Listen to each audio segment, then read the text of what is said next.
It's time to take a ride on the Steelers Afternoon Drive with our co-hosts, Alan Saunders and Zachary Smith.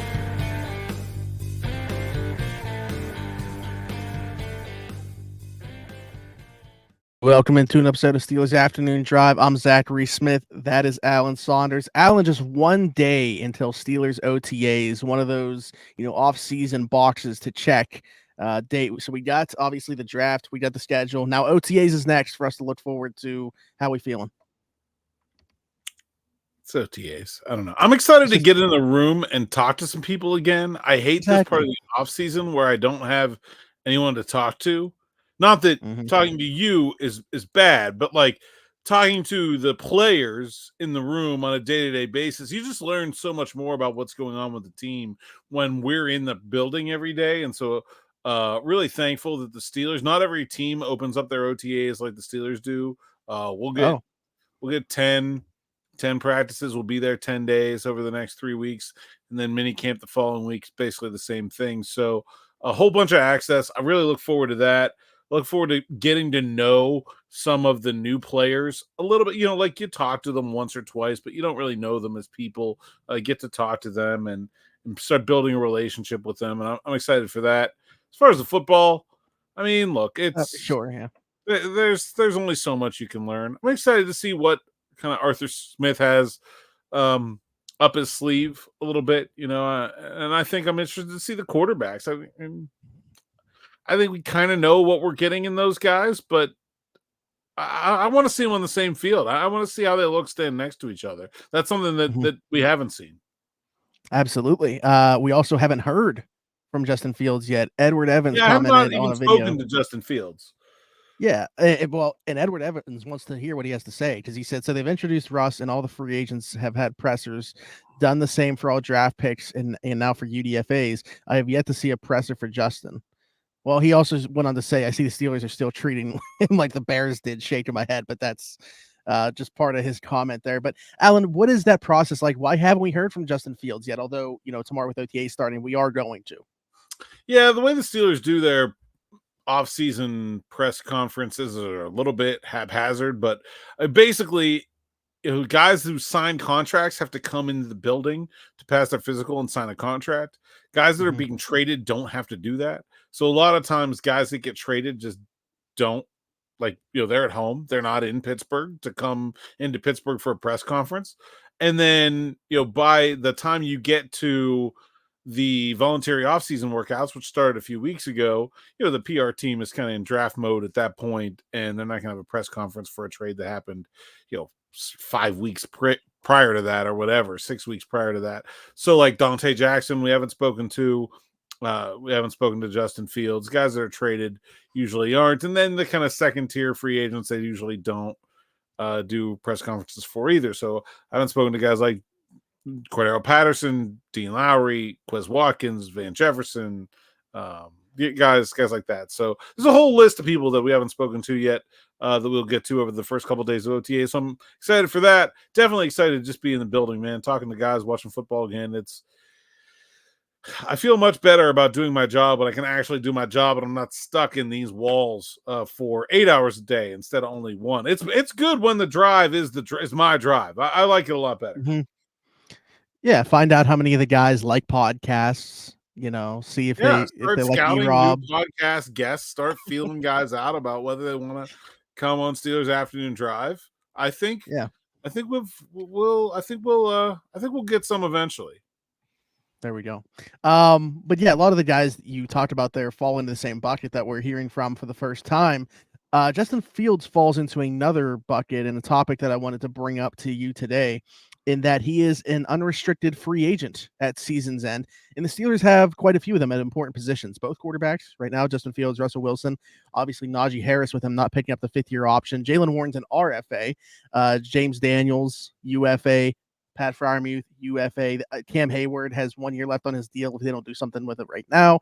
And from now, with OTAs starting basically through training camp as we get into the regular season, is the time when you would see work like that done, extensions being done. So I wanted to have a conversation on here about who should the Steelers be trying to extend out of that group prior to kickoff. Yeah, I think it's a good topic. This is the time. That's when I talked to Cam Heyward 2 weeks ago. Said, hey, this is when this happens, and he's like, yeah, we've been talking, and I do think this is definitely the time of the year where you're going to see some of these extensions happen, and so I'm curious to see the priorities, because this is a lot of important players. Cam Hayward, Yeah.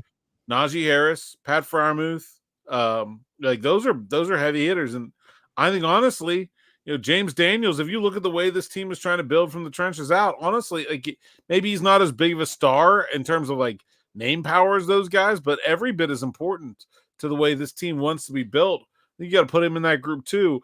I'll be very curious to see how much work Omar Khan gets done in this area, where the Steelers want to be aggressive and locking guys up, and where they'd rather wait and see. I think the fact that they declined the 50-year option on Najee Harris probably tells me that is more of a wait and see area. Mm-hmm.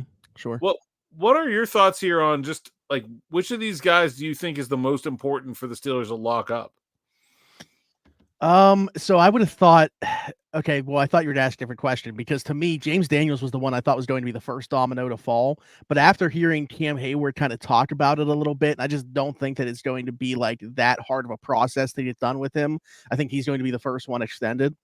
But as far as they got to get the deal done so he gets into OTAs and starts getting to work, because everybody's making such a big deal about Cam Heyward not working at OTAs. Like, yeah, no. Cam Hayward does as much work in OTAs as I do, about like 1% more. And that's the way it's supposed to be. I think it's James Daniels for me, to be quite honest with you. But I sneakily think that they 100% should be trying to get done with something with Pat right now, because kind of playing a little bit of like hedging a bet here with what he could potentially do within this offense. Maybe you take advantage of the fact that last year, obviously injury riddled, and he hasn't been as productive since his rookie year, and kind of bank on the upside more than you are just the, on-field production at this point. So I think that would be a good one for them to try to, again, maybe even get under market value with what he is going to be in 2024. Yeah, I think there's a good upside play to be made there. I don't know, man. I think it's a tough negotiation. I don't know how far apart they would be if we put them in a room right now, but like my guess is pretty far. Like if I'm Pat Freiermuth, I want paid on my potential, not on what I've done. It's not his fault. He was put into an offense that wasn't able to maximize his abilities, but man, like I don't know. I kind of go back and forth on what the Steelers should do there. On one hand, if you don't sign him now and you go into the year and you let him thrive and you let him take the Kyle Pitts role in this offense and be the number 2 in targets, and we know his red zone ability, like maybe lead the team in touchdowns. Yeah. Like, yeah, you're going to pay a lot more if you wait, but I don't know. Is that a risk worth taking? I think that one's very interesting. I think Cam Heyward will get done.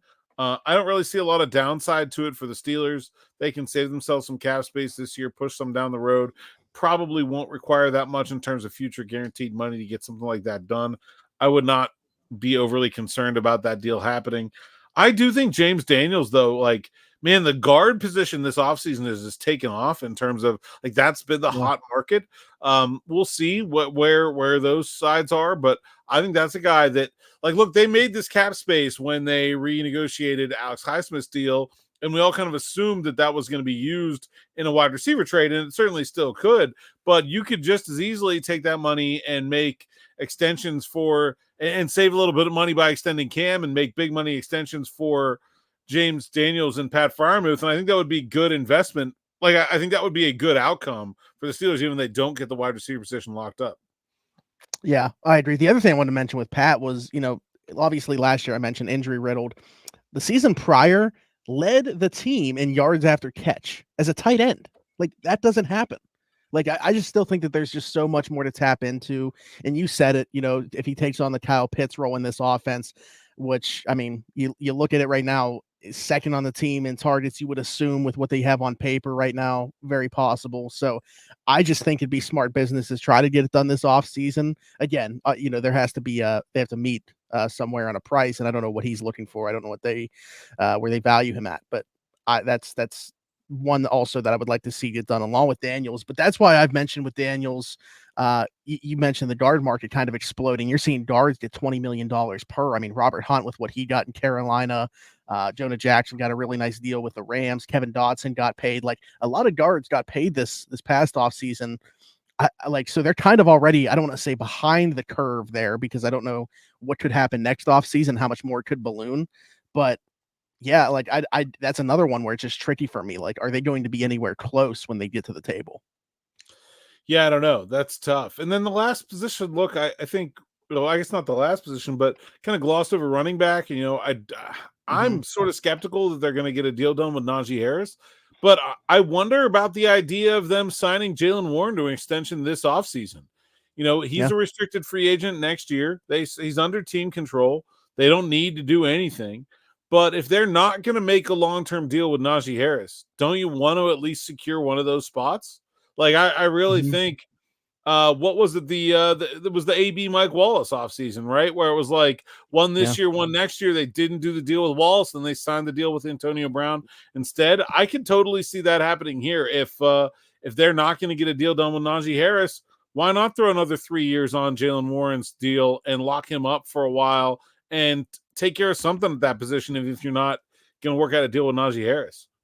Yeah, understanding you're probably still looking for somebody to kind of come in and complement Jaylen in that case, like a Thunder to the Lightning or whatever, people like or slash and dash people are calling them, whatever you want to call them. But yeah, I do think that I would like to see him taken care of if obviously, and I've been kind of on this board. I love Najee as a player, nothing against him. We are of the same mindset in terms of the draft pick usage on Najee Harris and everything like that. Not necessarily to his fault where we've gotten to, but I'm not necessarily super interested in extending him either.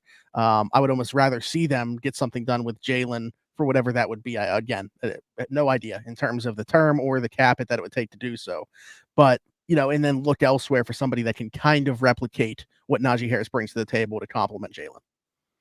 Yeah, I think that makes a lot of sense. So I don't know what's going to happen with Najee Harris. I don't know if they're still talking. We'll talk to him, I'm sure. He's usually in a great mood to talk to us, very forthcoming about things. So we'll see how that goes. But I'm excited for that 15-second YouTube video. We'll see what he has to say. But yeah, if he even wants to be here long term, who knows, right? That was speculated and then shot down, but you never know what's really, fully the truth there. I think I could see the Steelers doing a long-term deal with Jaylen Warren for sure. And I think it makes a lot of sense to do it. You kind of buy in that you're going to get some kind of discount for that first year because it's an RFA year and they do control his rights. And I think they've tried to do this over the years too, when they have a guy who was an undrafted free agent who really takes off, is that you do try to extend him early. You try to kind of give him a little bit of a bone, right? We're like, yeah, we're not going to pay you the bare minimum for 3 years just because we can. Like try to replicate his value to the team a little bit here. And so I think I could see that happening for sure. And then the I guess the big position is quarterback. And I don't know. We talked about Justin Fields in the open here. I could see it making more sense to want to, if for the Steelers to want to extend Justin Fields' contract, but I don't know why he would want that. Where is the deal made on a contract extension between the Steelers and Justin Fields or Russell Wilson for that matter? I don't see how either of these guys get extended, even as awkward as that is for a team to go into a year with 3 quarterbacks on 1-year deals. Where does the deal happen between either of these guys and the Steelers? Yeah, like because the situation that I've kind of brought up in terms of the way that you kind of frame a Justin Fields extension to make it good for both sides, and it's more so there's less risk on the Steelers side, but there's a lot of earning potential for Justin is the Jordan Love contract. But the issue with that, right, was like by that time, Aaron was already out. Like everybody knew Jordan Love was going to be the starter on that team. If you're giving Justin an extension right now, like you're doing that with potentially somebody else being the starting quarterback for the entire season prior. Like, I don't know. It's not apples to apples in terms of looking at anybody else around the No, league and why saying if you're Justin Fields, would you take that huge incentive late, like the Yeah. love contract has all these incentives? You may not even get to play. Why? Like, how would Right. you agree to an incentive laden contract if you have no clear path to a starting role? Like, you can't do that if you're the player. So I don't know what happens here. It's very like I can't.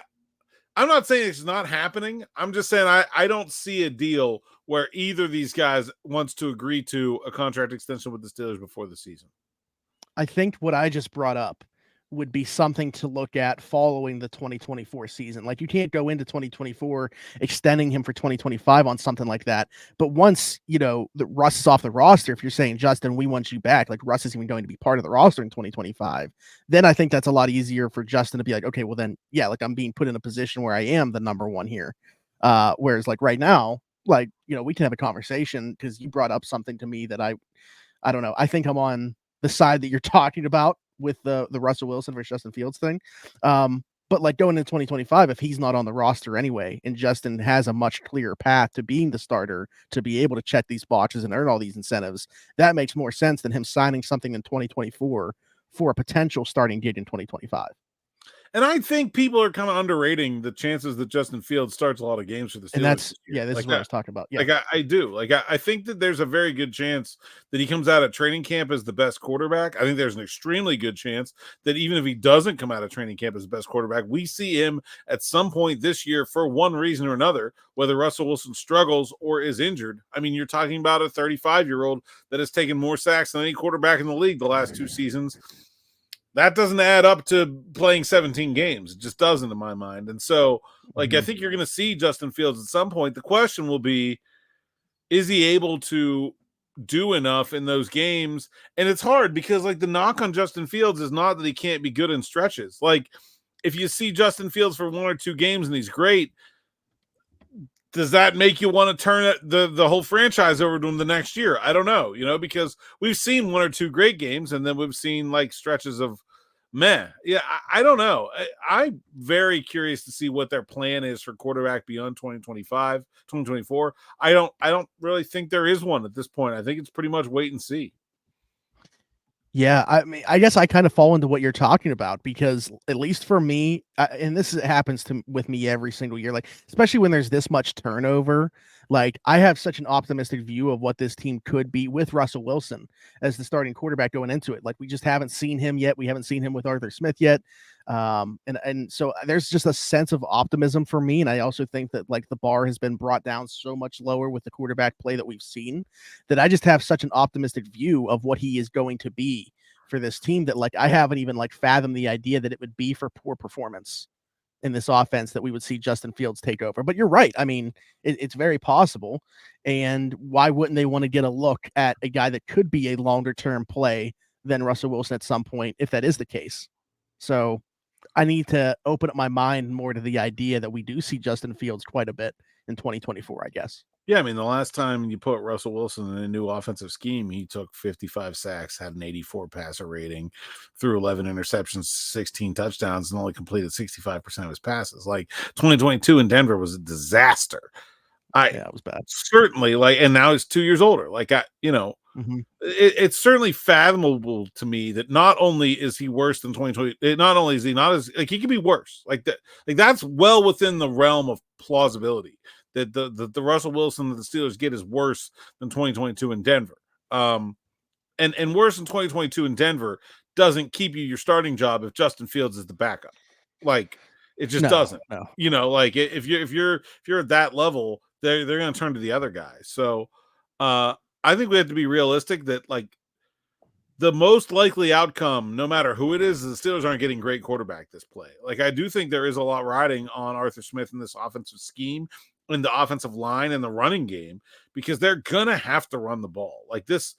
I just don't. And with the talent of wide receiver, like it's certainly not overwhelming. Like, I mean, at this point, even if they add like a Darius Slayton or a Cortland Sutton, are you still calling this a great wide receiver room, even with Cortland Sutton, who seems like a top tier potential addition right now? Like it's still pretty middle of the road, right? Yeah. Yeah, absolutely. And that's to me the one area where, like, if I'm looking at the 2022 Broncos, they had the upper hand on this Steelers Yeah. roster right now. Yeah, right. Yeah, they had Because I better was just receivers. say I also have a lot of belief in this offense being able to mask some of the stuff that Russ doesn't do well.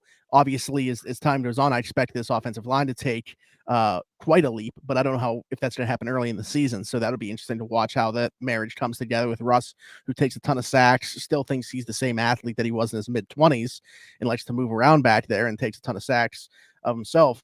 But I think from an offensive coordinator perspective, I mean, I think that Russ, from an offensive standpoint in Denver, not necessarily with Sean Payton, who very clearly just didn't want him there, but in 2022 with Hackett, was in one of the worst situations possible. Like, the stuff coming out now about the Jets and Aaron having to do all these things to mask Nathaniel Hackett. Yeah, and I think the Steelers' ability to run the football is going to be much better than Denver's was in 2022 as well. So while I would give that Denver receiving core the upper hand, I think the Steelers have the upper hand everything else in terms of the ecosystem that Russ is going to be playing in. But you're right, 2 years older as well. Yeah, I mean, 2 years older, and I think a much better second option. And no big contract. Like, it didn't matter how bad Russ was. Russ could have been 15% worse, 20% worse. Denver wasn't going to bench him in 2022. Like, there's nothing holding the Steelers to starting him. Nothing. They're paying him nothing. They could cut him if they want to. Like, and so I think that adds up to he's got to be pretty good, because I think Justin Fields is going to show some things, man. He's got special athleticism. It's not going to take a whole lot of growth to turn him into a pretty serviceable player. And most of the growth is stuff that you can't get faster and you can't get a stronger arm. You can learn, right? So, like, when you're starting with all the physical tools and all you got to do is develop the other stuff, it always feels more possible for me. Like, oh yeah, he can put it together. I don't know. I think if I'm talking about, like, which one is more likely to be here in 2025, I think it's overwhelmingly Fields. And how much of, everything you're saying there, not just that last notion that he is much more plausible be on 2025 roster, is just due to, like, at not only the age gap, obviously, but just what he is as a player, the rushing ability. You mentioned the arm strength, just some of the things that he does that you can't teach from a physical perspective elevates the floor. Now, granted, like, is he ever going to hit his ceiling as, the 11th overall pick, like, very highly touted prospect? I don't know. But how much of the idea of what you can build around him to just make him at least serviceable is just based off the floor that he provides because of the things you can't teach. I think very similarly to what you're saying about Nathaniel Hackett in Denver is that I feel like Justin Fields was put in a position in Chicago where they needed him to be great right away. And they needed him to be Lamar Jackson. They needed him to be the guy that did everything for that team and was just their best player and like an MVP. And like, for that team to succeed, that's what Justin Fields needed to be. But I don't think the Steelers need Justin Fields to be that, to be pretty good. Like, they need, someone that can be an athlete and someone that can move the chains on his own, but also just someone that will take what's there and not make mistakes and kind of generally be a chain mover and not an all pro. And, like, I think being asked to do something very different and much simpler when you look at his processing and, like, him missing guys, I do think there was this mindset of him where, like, he felt like he had to make all the big plays. Like, he felt like every play needed to be a big play. And you can't succeed in the NFL with that mindset unless you are just – even Mahomes and Josh Allen have kind of been beaten out of that mindset a lot of the time. Maybe you'll still see it, like, in the fourth quarter or in the playoffs or something like that. But, like, look at what happened to Buffalo last year, right? Like, we watched Josh Allen get the – go for it all the time, literally beaten out of him over the course of a season. Like, even really good quarterbacks can't live like that day in and day out.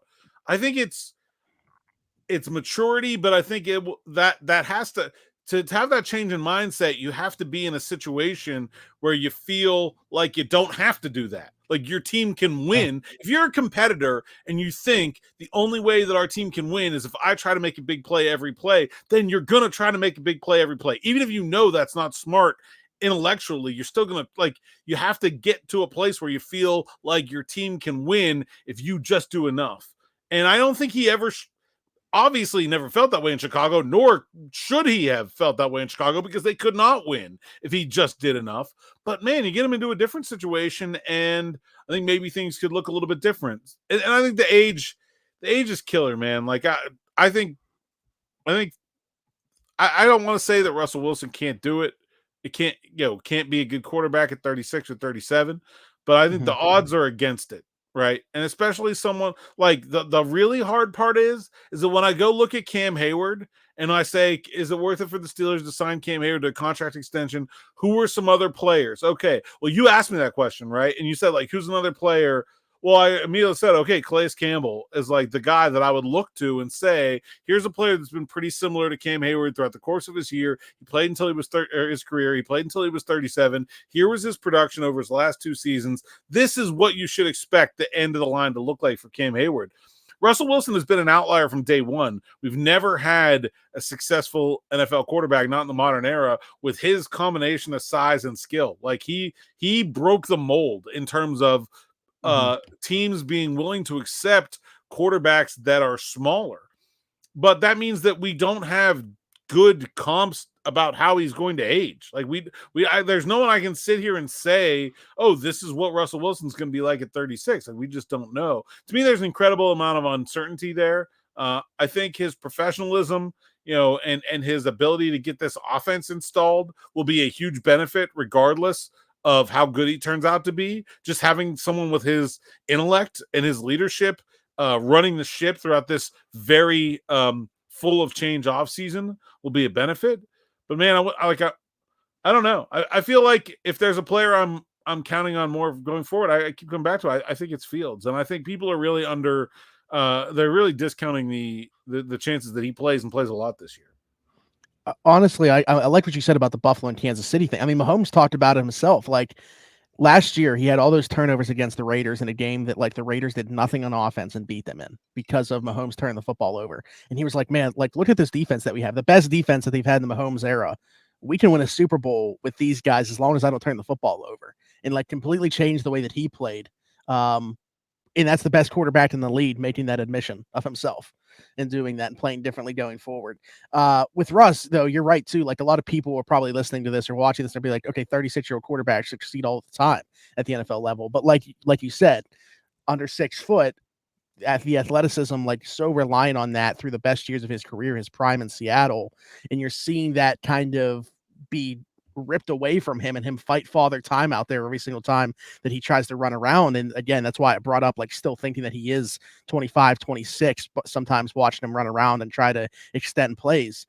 It's just, he's not the same athlete. It's nothing against him that he did. He does not have that element to his game at this point in time. So I don't know. I'm definitely opening my mind up more through this conversation to the idea of seeing Justin Fields a lot more in 2024. Not because originally my thought was, okay, unless Russ gets hurt, I do not anticipate seeing Justin Fields. And you're right on everything that you say. Like a lot of people have brought up too, because obviously the salary wouldn't be a reason that he would stay there, the contract or anything. It's funny that like people think, I don't know, I don't even know if like status would be the right word for it, would keep him as the starting quarterback, but like that's not going to happen. Like there's no reason for it to. I mean, maybe for like a game or two. Like here's the thing, if you decide in the offseason that you think a guy is better, then you're going to give that guy some rope, right? You're going to give that guy a couple games to say like, oh, we thought all offseason you were better. Like, Mitch Trubisky. I think the Steelers thought Mitch Trubisky was the better player that offseason. I think Kenny did well and put on a strong charge at the end. But I think when they got to the week 1 of the regular season, they thought, hey, man, we had these 2 guys in OTAs, had these 2 guys in training camp. But we thought Mitch was better. They gave him 3.5 games to figure it out. Hey, we'll see how it goes. If you think a player's better in the offseason, they're going to get at least that much. But the Steelers are paying Mitch Trubisky a heck of a lot more than they're paying Russell Wilson.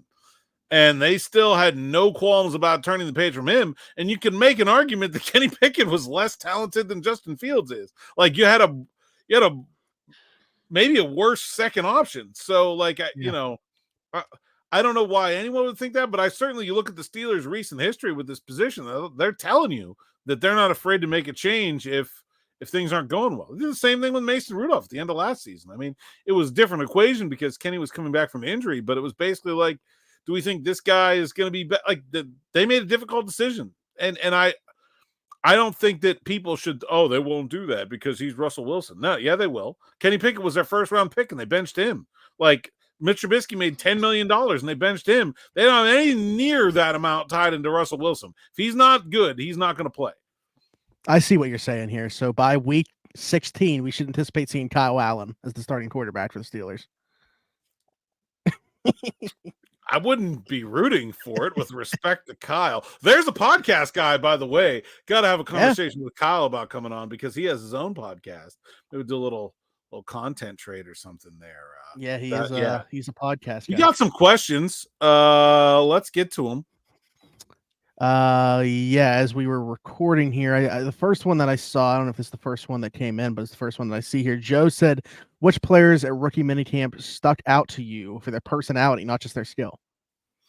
Interesting. Good question. You said the Irish kicker Williams from Pitt, because of Marquez Williams is a guy like I'm a believer in him despite being very small, and I think he will find a way to work his way into an NFL roster at some point in his life. I'm not sure that day is going to be today. He didn't get signed after the tryout. May have to go down the UFL route, may have to go down the CFL route. He's the kind of guy where he's so small that he's going to have to prove to people he can do it. He doesn't have the stats of like a Beanie Bishop, where he has all the interceptions and all the PBUs that he can point to. Sure. But man, I think the person, I'm a believer in the person. I think he can get it done. I wasn't, obviously I've known Marquez Williams. I interviewed him before he committed to Pitt down at his aunt's house in Fort Lauderdale. Feels like 10 years ago. So yeah, I've known him for a long time. So that wasn't new to me, but I certainly think he made an interesting impression. I'm trying to think of who else was there that I got to know a little bit that I hadn't before or something like that. I mean, Zach Frazier to me is a fun kid. He's like very he's a very like he has a very unique personality for offensive linemen, I think, because like I've said that offensive linemen, there's like there are two offensive linemen. There's like stone-faced killer that just doesn't say anything and does his job and like deflects all praise and will only talk good about his teammates, never him, and is obsessed with the selflessness of the position, right? Like there are some people that play offensive line because they were big, and there are some people that play offensive line because they want to watch other people succeed. Like that's just the way their personality is wired. I feel like Isaac Seumalo on the Steelers is the guy that kind of fits that mold for me right now. And then the other one is just jolly big dudes, which I also love. Like Jason Kelsey. They're kind of goofy. They have unique and quirky personalities, right? And they're fun, and they're fun to be around. And I think Zach Frazier kind of splits the difference in a way that I don't think a lot of like linemen have, where he can be serious. He's certainly tough. But there's like some fun there that I think as he gets comfortable, we're going to be able to bring out. So I'm excited about that. But yeah, his personality is cool. I think people are really going to like him. Okay, cool. And then Vince said, if the Steelers let Cam play out the season on his current contract, what do you think Cam's market will be? And is it smart for the team to bid against themselves by offering an extension? If you think he gets $6 million, why offer an extension that pays 10? Well, listen, if Cam Hayward's playing, it's for more than $6 million here or anywhere else. Just say that. I think he'd go home at that rate. It depends on how he plays. Like you're taking a risk. Like if Cam Heyward goes out there and has another season like 2022 and he looks every bit the player he was before the injury, and he goes and has another 10 sacks, he's going to get $24 million. Like somebody's going to pay him a whole heckload. Like that's what he's worth. Like that's what that production is worth. I don't expect that. I think it'll be something, significantly less, but like, I think people are way off on their discuss. Like the $16 million for this season is fair value for Cam Heyward. Like he would get that. I believe that. Like his, we talked about it here. Like Spotrac estimated like 358, and it depends on how much is guaranteed. Obviously, none of his contract this year was guaranteed. You know, guaranteed money is a different animal, but like, you know, I think if you're Cam Heyward, the discussion is more about how much less are you willing to take to facilitate the team putting championship caliber players around you? And do you want a salary that's so big that if you don't produce, you're going to get cut? Or do you want a little bit less and a little bit more guarantee? Like you can build a $58 million contract for Cam Heyward that the Steelers would sign. It means no guaranteed money beyond 2024. But they'd be like, sure, if you're great, then you're worth it. Right. If you're not, then you're getting cut. You can also build a contract that gives Cam Heyward a whole lot of can't get cut insurance, right? Where you put $8 million of future guarantees into it.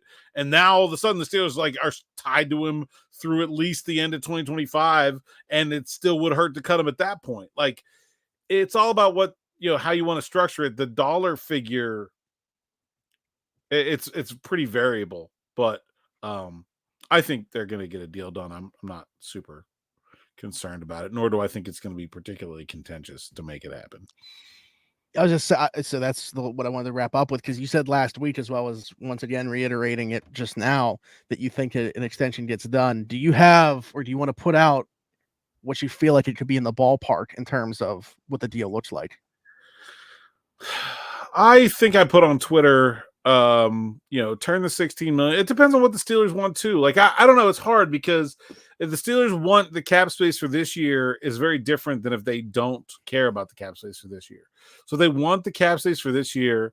Then you turn the 16 million into signing bonus, and you know, maybe give them a $2 million guarantee this year and a $2 million guarantee next year, and whatever write the other numbers in. I don't care. Like, it doesn't matter at that point. Like that's kind of where I'm at. I don't know, like 2, like, so 16 signing plus 2 guaranteed this year, 12 million with 2 guaranteed next year, and 8 million no guaranteed in 2026. There you go. Like, I think that gets it done. But like the Steelers could want the big cap hit this year. Then you have to structure it differently, you know, and it doesn't matter really to Cam. Like if it's a signing bonus or they guarantee this year's money, it all happens the same time frame. So a lot of it's just cap math, and they can make the cap hit whatever they want to make it. Like that's not a big deal either. They can use void years. They can put years on an extension that have a salary that everybody understands he's never actually going to play out, you know. And that's the thing that I think a lot of people are missing when they're like, why doesn't he just play out the last year of the contract he agreed to? Because the last year of every contract in the NFL that is agreed to is nothing more than the starting point for the next negotiations. That's all it is. Like, they're not meant to be finished. Like that's not what anyone intends. 90% of the time, a player gets a contract extension or he gets cut. Like, guys just playing out their contract is pretty rare. And so no one intended for that to be what happened at the end of this deal. So you're barking up the wrong tree if you're like, why wouldn't you just play out his deal? Like that's not how it works. Absolutely. All right. Great discussion. I'll be curious to hear what people have to say in the comments on that specific topic. So let us know. Of course, Alan, tell the people they can find you. At Saunders_PGH, PGH Steelers Now, SteelersNow.com. Like and subscribe to the YouTube channel, hit that bell for notifications. We'll have some new stuff from OTAs tomorrow. Absolutely. Also, leave us a 5-star review and subscribe if you're listening somewhere else, Apple, Spotify, whatever platform you listen to podcasts on. You can find us over there. Just search Steelers Afternoon Drive. We will pop right up. As Alan said, like, subscribe, hit that notification bell. Hit us in the comments. We want to know what you think, as well as questions for a future episode. You can find me everywhere, Zachary Smith, PGH. Until tomorrow, for Alan Saunders and myself, thanks for jumping in and taking another ride on the Steelers Afternoon Drive.